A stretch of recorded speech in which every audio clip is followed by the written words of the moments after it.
ക്രിസ്തീയ ജീവിതത്തെ നശിപ്പിച്ച് കളയുന്ന രണ്ട് കാര്യങ്ങളാണ് അസൂയയും അഹങ്കാരം. ഉൽപ്പത്തിയുടെ പുസ്തകത്തിൽ നാം വായിക്കുന്നുണ്ട്, സ്വന്തം സഹോദരനെ കൊല്ലുവാൻ കാരണമായ കായേന്റെ ജീവിതം. അസൂയ കായേനെ കൊലപാതകയാക്കി മാറ്റി. ഇതുപോലെ തന്നെയാണ് അഹങ്കാരവും. സാമുവേൽ പ്രവാചകന്റെ പുസ്തകത്തിൽ നാം വായിക്കുന്നുണ്ട് ഗോലിയാത്തിന്റെ ജീവിതം. ഒരാട്ടിടയന്റെ മുമ്പിൽ അഹങ്കാരത്തോടെ വെല്ലുവിളിച്ച ഗോലിയാത്ത്.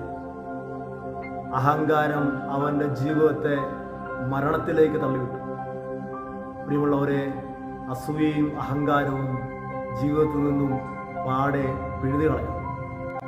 കാലിത്തൊഴുത്തിൽ പിറന്ന ക്രിസ്തുവിൻ്റെ പിന്നാലെ പോകുമ്പോൾ നമ്മുടെ ജീവിതത്തിൽ എന്താണ് അഹങ്കരിക്കാനുള്ളത്?